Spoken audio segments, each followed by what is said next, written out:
On the next day, the weather was delightful, and the sun shone brightly on the green burdock leaves. So the mother duck took her young brood down to the water and jumped in with a splash. Quack, quack, cried she, and one after another the little ducklings jumped in. The water closed over their heads, but they came up again in an instant and swam about quite prettily with their legs, paddling under them as easily as possible, and the ugly duckling was also in the water swimming with them. "Oh," said the mother, "that is not a turkey. How well how well he uses his legs, and how upright he holds himself. He is my own child, and he is not so very ugly after all, if you look at him properly. Quack, quack. Come with me now. I will take you into grand society and introduce you to the farmyard. But you must keep close to me, or you may be trodden upon, and above all, beware of the cat." When they reached the farmyard, there was a great disturbance. Two families were fighting for an eel's head, which, after all, was carried off by the cat. "See, children, that is the way of the world," said the mother duck, wetting her beak, for she would have liked the eel's head herself. "Come now, use your legs, and let me see how well you can behave. You must bow your heads prettily to that old duck yonder. She is the highest born of them all, and has Spanish blood, therefore she is well off. Do not you see she has a red flag tied to their leg, which is something very grand and a great honor for a duck. It shows that everyone is anxious not to lose her, as she can be recognized both by man and beast. Come now, do not turn your toes. A well-bred duckling spreads his feet wide apart, just like his father and mother. In this way, now bend your neck and say quack."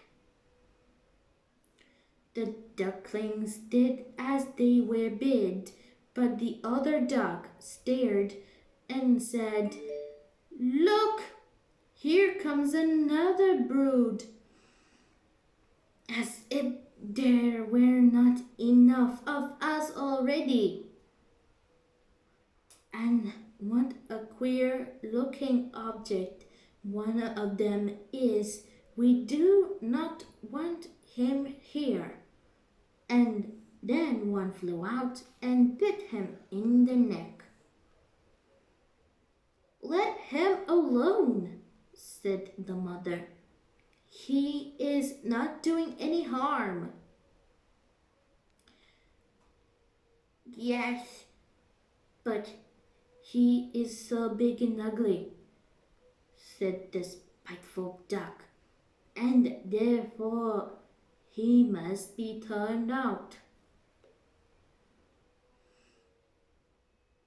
"The others were very pretty children," said the old duck, with the rag on her leg. "All but that one. I wish his mother could improve him a little." "That is impossible, your grace," replied the mother. "He is not pretty, but he has a very good disposition and swims as well or even better than the others. I think he will grow up pretty and perhaps be smaller, as he has remained too long in the egg, and therefore his figure is not properly formed." And then he stroked his neck and smoothed the feathers, saying, "It is a drake, and therefore not of so much consequence. I think he will grow up strong and able to take care of himself." "The other ducklings are graceful enough," said the old duck. "Now make yourself at home, and if you can find an eel's head, you can bring it to me." And so they made themselves comfortable. But the poor duckling, who had crept out of his shell last of all, and looked so ugly, was bitten and pushed and made fun of, not only by the ducks, but by all the poultry.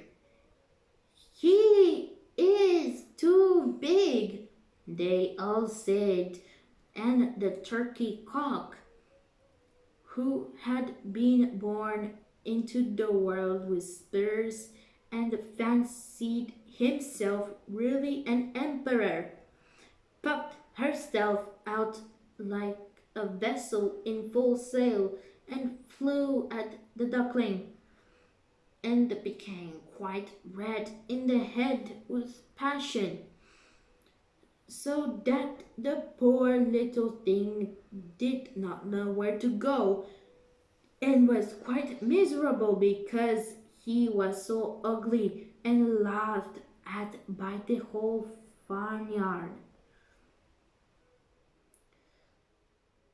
So it went on from day to day till it got worse and worse. The poor duckling was driven about by everyone. Even his brothers and sisters were unkind to him and will say, "Ah, you ugly creature! I wish the cat will get you." His mother said she wished he had never been born. The ducks pecked him, the chickens beat him, and the girl who fed the poultry kicked him with her feet.